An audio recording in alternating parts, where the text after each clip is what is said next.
우리가 인생을 살아가면서 다양한 사람들을 만나게 됩니다.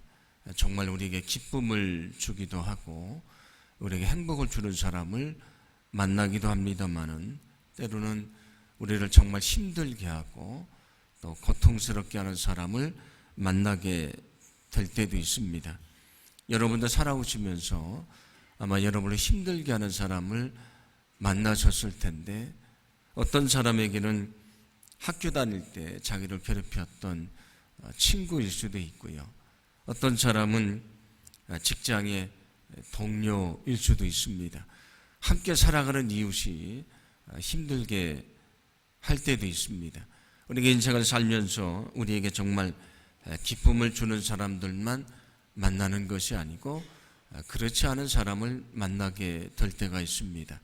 그렇다면 여러분은 그런 사람들을 어떻게 대하시며 살아오셨습니까? 우리를 힘들게 하는 사람을 만나면 우리가 먼저 가지는 감정은 분노하는 것입니다. 우리의 마음속에 분노를 품게 되는 것인데, 성경은 우리에게 이렇게 말씀을 합니다. 에베소서 4장 26절과 27절인데 제가 봉독합니다. 분을 내어도 죄를 짓지 말며 해가 지도록 분을 품지 말고 마귀에게 틈을 주지 말라. 오늘 성경 우리에게 말씀하시는 것은 무엇입니까? 우리가 분을 내지 말아야 되지만 인간이 연약하기 때문에 분을 내게 될 때가 있지 않습니까? 너희가 비록 분을 내게 될지라도 너희가 해가 지도록 분을 품지 말라. 그 분을 일찍 풀어야 된다고 말합니다. 왜냐하면 분을 마음속에 품는 것은 유익한 것이 아니기 때문입니다.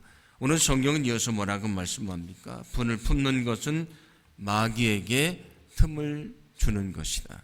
우리가 분을 품으면 나쁜 생각을 갖게 돼 있고요. 또 그 분 때문에 우리가 죄를 행하게 되지 않습니까?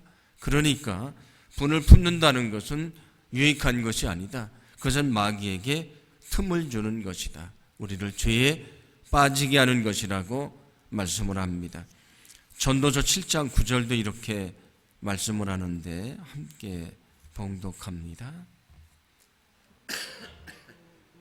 하지 말고 노는 우매한 자들의 품에 머무름이니라. 아멘. 급한 마음으로 노를 바라지 말아라. 이 불같은 마음으로 여러분은 분노하지 마십시오. 그것은 어리석은 것이라고 말씀을 합니다. 오늘 성경은 우리들에게 우리가 분을 품게 되는 때가 있습니다. 분을 품지 않는 사람은 없는 것입니다. 그런데 그 분이라고 하는 것은 우리의 죄에 빠지게 하는 그런 것이다. 마귀에게 틈을 주는 것이다 말씀을 합니다. 예수님이 잡히실 때에 베드로가 어떻게 합니까? 예수님을 잡으러 왔던 대제사장 말고라고 하는 사람인데 그 사람의 길을 잘라버립니다. 그때 예수님께서 그 종의 길을 고쳐주시면서 하시는 말씀이 있습니다. 마태복음 26장 52절인데 제가 봉독해 드립니다. 이에 예수께서 이르시되 내 칼을 도로 칼집에 꽂으라. 칼을 가지는 자는 다 칼로 망하느니라. 예수님의 말씀을 합니다. 너는 칼을 다시 꽂으라. 칼을 쓰는 자는 칼로 망하게 될 것이다. 지금 예수님을 잡으러 온 그 사람에게 지금 베드로가 복수를 하는 것이지 않습니까? 내가 복수하면 너도 복수를 당하게 될 것이다. 우리가 우리를 힘들게 하는 사람을 만날 때 갖게 되는 첫 번째 감정은 분노라고 말씀을 드렸습니다. 우리가 분노를 품는 것은 마귀에게 틈을 주는 것입니다. 그리고 우리가 또 갖게 되는 감정은 복수의 마음입니다. 나도 멋지게 저를 복수하면 행복할 것이라고 생각하는데 오늘 주님은 우리에게 뭐라고 말씀합니까? 너에게 해를 끼치는 사람에게 너희는 칼을 뽑지 말아라. 너희가 들었던 그 칼을 다시 내 품에 꽂으라고 말씀을 합니다. 왜냐하면 복수는 또 복수를 낳게 되어 있고요. 결국 우리를 불행하게 만들기 때문입니다. 오늘 성경은 우리에게 뭐라고 말씀합니까? 우리가 우리를 힘들게 하는 사람을 만나면 분노의 감정도 솟아오르고요, 복수하고 싶은 마음이 들지만, 그러나 그것은 어리석은 것이다. 그것은 마귀에게 틈을 주는 것이다. 너희는 분노와 복수의 마음을 버리라고 말씀을 합니다. 여러분, 우리에게도 그런 마음이 들 때가 있습니다. 우리도 인간이기 때문에 누구나 그런 마음을 갖게 되는 것입니다. 그러나 그것은 사탄에게 틈을 주는 것이고 우리를 행복하게 하는 것이 아니고요, 우리를 불행하게 한다는 것을 여러분 기억하기를 간절히 소망합니다. 그러므로 우리 마음속에 늘 하나님이 주시는 평안의 마음을 가지고 때로는 우리를 힘들고 어렵게 하는 사람을 위해서 우리가 분노하거나 복수의 마음을 품는 것이 아니고 오히려 그들을 사랑해주고 그들을 품어주고 그들을 위해 기도해 줄 수 있는 거룩한 삶이 되기를 간절히 소망합니다. 예수님이 제자들과 마지막 만찬을 나누십니다. 그런데 그 말씀을 보시면 처음에 어떻게 시작하냐면 예수님이 제자들을 사랑하시되 끝까지 사랑하셨다, 그런 말씀으로 시작을 합니다. 예수님이 제자들과 함께 식사를 나누시다가 일어나셔서 겉옷을 벗으시고 수건을 두르시고 대야에 물을 담으셔서 제자들의 발을 하나하나 씻어주기 시작을 하십니다. 그리고 제자들의 발을 씻어주실 때에 그 제자들은 이해를 하지를 못했습니다. 원래 발을 씻어주는 것은 스승이 제자들의 발을 씻는 것이 아니고 종이 주인의 발을 씻어주는 것인데, 제자들이 예수님의 발을 씻는 것은 이해가 되는데 예수님이 제자들의 발을 씻는 것이 이해가 되지 않습니다. 그래서 베드로는 뭐라고 말합니까? 예수님에게 내 발을 씻을 수 없다고 얘기를 합니다. 그런데 예수님은 제자들의 발을 다 씻어주십니다. 그리고 이렇게 말씀을 하는데, 요한복음 13장 14절입니다. 제가 봉독해 드립니다. 내가 주와 또는 선생이 되어 너희 발을 씻었으니 너희도 서로 발을 씻어주는 것이 옳으니라. 예수님이 내가 너희의 발을 씻어줬던 것처럼 너희도 서로 발을 씻어주라고 말씀을 하는데, 그들은 이 말도 사실은 그때는 이해를 하지 못합니다. 그런데 예수님이 잡히시고 예수님이 끌려가실 때에 제자들이 어떻게 합니까? 두려움에 떨면서 그들은 도망을 치게 됩니다. 도망을 치다가 어떻게 됐겠습니까? 급하게 도망하다 보니까 그들의 신발이 그들의 발이요 흙투성이가 되고요, 어떤 제자들은 도망가다가 넘어져 신발이 벗겨지고 발이 더러워졌습니다. 그때 그 더러워진 그들의 발이 눈에 들어옵니다. 그런데 그 발은 어떤 발입니까? 방금 전에 예수님이 아주 깨끗하게 씻어주셨던 발입니다. 그때 그들은 깨닫게 됩니다. 왜 예수님이 우리의 발을 씻어주신 것인가? 우리의 발이 더러워질 것을 알고 미리 씻어주신 것입니다. 그때 그들은 알게 됩니다. 우리가 예수님을 버리지 않겠습니다. 우리는 죽을지언정 예수님을 부인하지 않겠습니다. 몇 시간 전에 그들이 했던 고백입니다. 그런데 그들이 예수님을 버리고 도망갈 것을 알고 계셨기 때문에 그들의 더러워질 발을 미리 씻어 주신 것입니다. 그때 그들은 깨닫게 됩니다. 예수님이 발을 씻어 주신 것은 자신들이 예수님을 부인할 것을 알고 버리고 도망갈 것을 알고 미리 용서하신 것임을 알게 됩니다. 예수님이 그들의 발을 씻어 주시는 것은 예수님이 끝까지 사랑하셨다는 말씀처럼 그들을 미리 용서하시는 예수님의 행위였다는 말씀이 됩니다. 그리고 예수님이 저 십자가 달려 죽으시고 모든 피를 다 쏟으셨을 때에 그들이 깨닫게 된 것이 있습니다.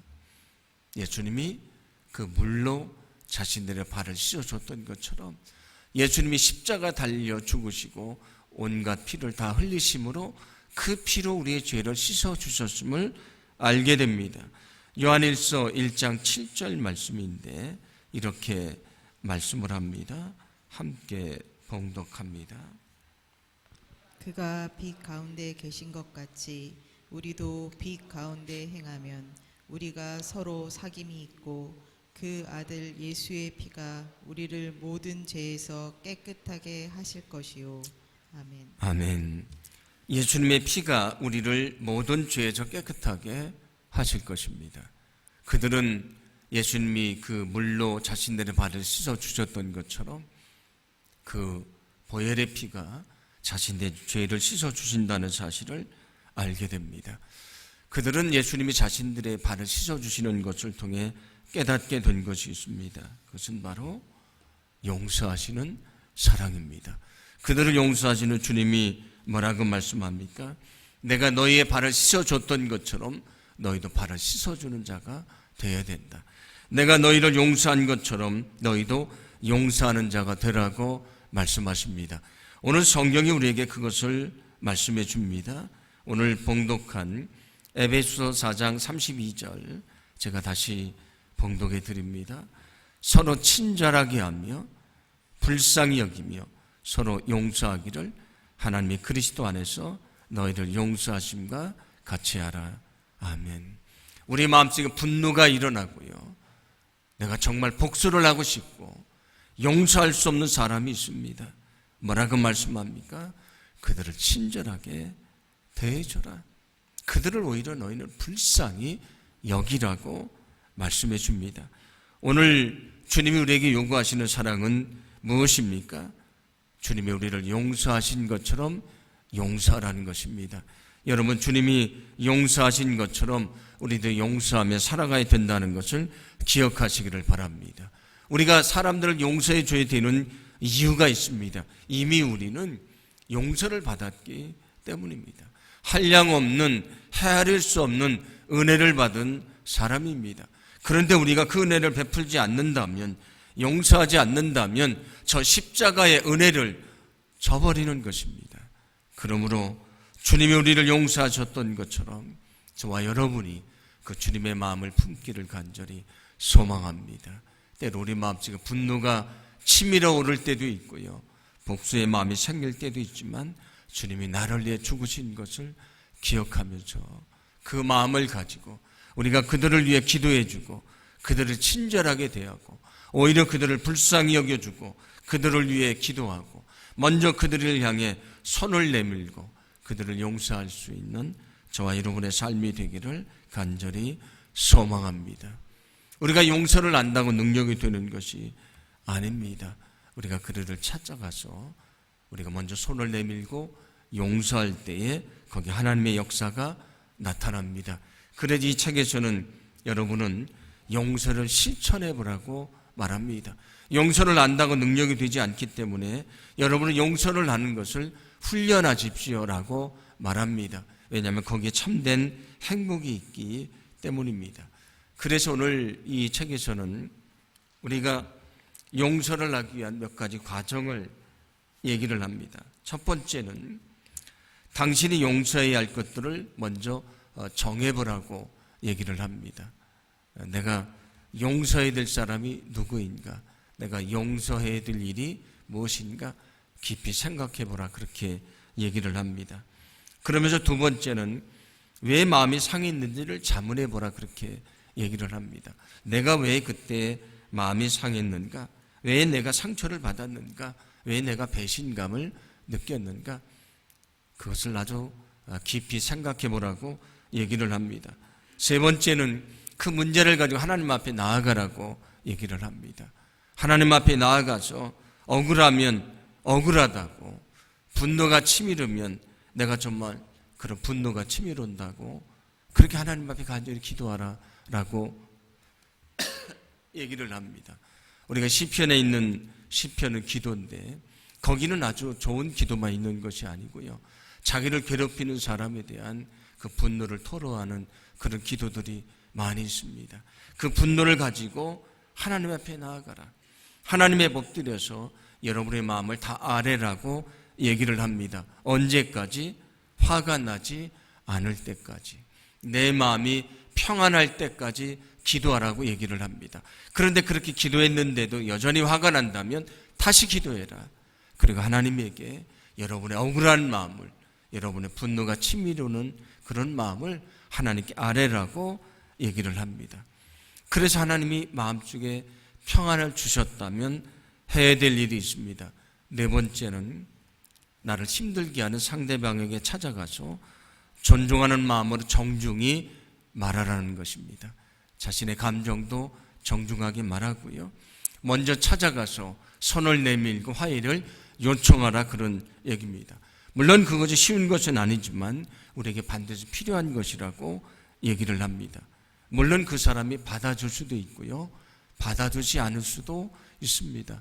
그런데 그것은 중요한 것이 아니다. 중요한 것은 내가 그에게 찾아가서 먼저 손을 내미는 것이다라고 얘기를 합니다. 그래서 그에게 찾아가서 자기의 마음을 정중하게 얘기를 하고 손을 내밀고 화해를 요청하라고 말합니다. 그리고 상대방을 위해서 기도하라고 얘기를 합니다. 화해가 잘 이루어졌다면 하나님의 축복입니다. 그런데 그가 받아두지 않을 수도 있는데 그러나 상관이 없는 것입니다. 이미 우리는 하나님 앞에 엎드려서 간절히 기도했고 그에게 손을 내밀었기 때문입니다.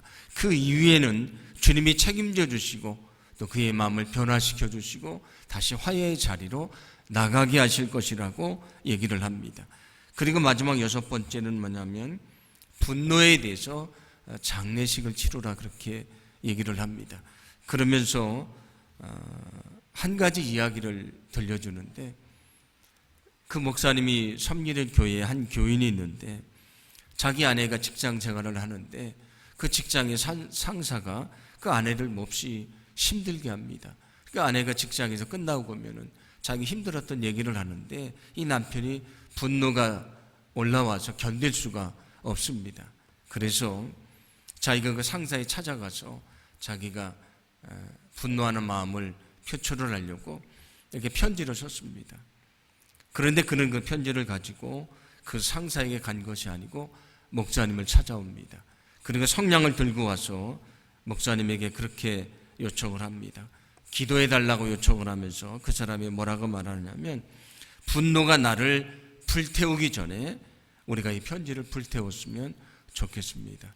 내가 분노가 치밀어 오르지만 이 분노가 나를 불태우고 죄에 빠지게 할 수도 있는데 우리가 기도하고 이 편지를, 분노가 가득 찬 편지를 태웠으면 좋겠습니다라고 얘기를 합니다. 그래서 그 목사님이 그를 위해 기도해 주고 그 편지를 다 태웠다는 얘기입니다. 그런데 그 마음속에 기쁨이 찾아왔다는 것을 말씀해 줍니다. 마지막으로 그 편지를 태웠던 것처럼 우리의 분노를 태워버려라, 장례식을 치러라. 만약에 우리가 정말 주님 앞에 엎드렸고 그에게 화해의 손을 내밀었다면 이제는 다 된 것이다, 그런 얘기입니다. 더 이상 그 분노의 감정이 나를 지배하지 않게 해라. 복수하려고 하는 마음이 나를 지배하지 않게 해라. 만약에 그것이 우리가 지배를 당하면 결코 행복하지 않은 것이다. 하나님에게 던져버리고 이제 모든 그 감정을 뒤로하고 주님이 주시는 진정한 평안을 가지고 살아가라고 말씀해 줍니다. 만약에 우리 마음속에 분노가 치밀어 오르면 그것을 해결하지 못하면 우리는 날마다 불행하다고 생각하며 살아갈 수밖에 없는 것입니다. 우리가 분노를 품는 것은 행복을 빼앗는 것입니다. 복수는 꿈꾸지 말아야 됩니다. 그것은 주님의 방식이 아니기 때문입니다. 우리가 복수하면 승리하는 것 같지만 그러나 그가 패배자가 되는 것입니다. 진정한 승리는 무엇인가? 그를 위해 기도하고 먼저 그를 위해 화해의 손을 내밀고 그를 용서하는 것입니다. 그가 승리자입니다. 예수님이 저 십자가에 달려 죽으셨습니다. 사람들이 보면 예수님이 패배자이지 않습니까? 그런데 예수님은 승리자가 됐습니다. 왜 승리자가 됩니까? 왜 십자가에 죽으셨습니까? 하나님과 원수된 자들을 위해, 그들을 용서하시기 위해 십자가 달려 죽으셨습니다. 그런데 그 예수님이 승리자가 됐습니다. 오늘 성경은 우리에게 말씀해 줍니다. 가장 큰 사랑은 무엇인가? 용서하는 사랑입니다. 가장 우리에게 요구하시는 진정한 행복은 무엇인가? 용서하는 사랑입니다. 주님이 나를 용서하셨던 것처럼 우리도 그 용서의 마음을 가지고 다른 영혼들을 위해 기도하고 그 사랑의 용서를 통해 진정한 행복을 누릴 수 있는 거룩한 삶이 되기를 간절히 소망합니다. 오늘은 주님이 나를 용서하시기 위해서 저 십자가에 죽으신 날인데 오늘 그 십자가의 은혜를 기억하고 그 은혜에 감사하며 영광 돌리는 그런 하루의 삶이 되기를 간절히 소망합니다.